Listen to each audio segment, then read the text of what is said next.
What's your creative process like for writing? It sounds like you had found a voice in singing when you did your first show, and then you deciding to write gave you, it sounds like, even more of a voice.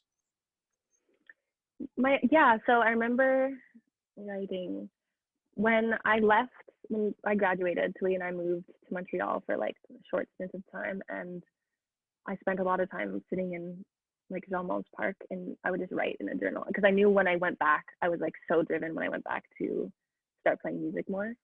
And I just would write like kind of stream of consciousness a little bit. Like I really tried not to think about it too much because like I pulled a lot of inspiration from bands like Beach House. Because at the time I was really into Beach House, and like lyrically Beach House is just poetry. Like everything that woman sings is so incredible. Like especially the album Bloom, like that was a huge inspiration in the way that it's not too like I like when music and lyrics are interpretive and it's not too blatant, because Mhm. I think it just provides such a story, and it's interesting listening to music, and like you can just like really listen to what someone's singing. And yeah, and then it's special to you in whatever way you interpret it. And I really wanted to create music like that too. So I would just write like, I would try and make it rhyme, or I would like not too overly make it rhyme, but I still wanted it to be rhythmic and have like some kind of connection. And yeah, I would write a lot about like, I mean, at the time I was 17, 18. So I wrote a lot about like boys and like heartache and whatever. Like I'd ever experienced anything like that at the time. But just, yeah, like honestly, stream of consciousness and just like very personal, but in a way that was convoluted enough and not so obvious that it wasn't just like, like there is some really personal songwriters where they're just super vulnerable and raw. But like I did that, but I still tried to make it kind of like poetic, if that makes sense. Mhm. um yeah, so that's how I would write. And then honestly, as we started jamming more, I'd have like a rough, like in a journal, I'd have like a rough outline of a song I'd written. And then I would just, when we were jamming, like, like Alex Campbell, he started playing some melody on his guitar, and like he was so good at just like making them up on the spot. Same with Alex Ward, he would just start playing the keys, and like I would just make up a melody. And then sometimes like the lyrics would fit into the melody, but sometimes they wouldn't, and I would just have to like make up lyrics as I was singing.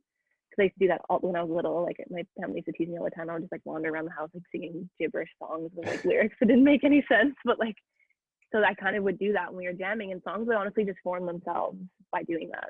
And it was just like, I would always record the jams on my phone. So I have like hundreds of recordings of jams on my phone.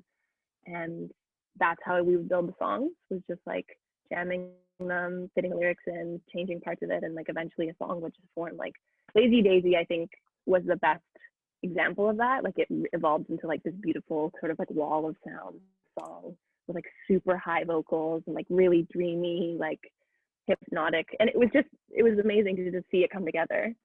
Yeah, very non-structured, I would say, was it's the creative process there. And so is that another way that you found your sound, was just by going through trial and error and what felt right? Because you have it's a very hauntingly dreamy sound, and not haunting in the scary sense, but it's as if you're walking through an old house with nobody in it and you just get to explore. That's kind of what it sounds like to me. Yeah, I mean, that's an amazing way to put it. I like that imagery. Yeah, I think I really like to I like the sense of wandering with vocals. Like I think I can sing in a pretty high register, and like when you're singing at that high of a register, it's really easy to like wander. And I mean, for me it is. And I don't know. I think I just like that. And like I said, Beach House is a huge inspiration lyrically and melodically for me.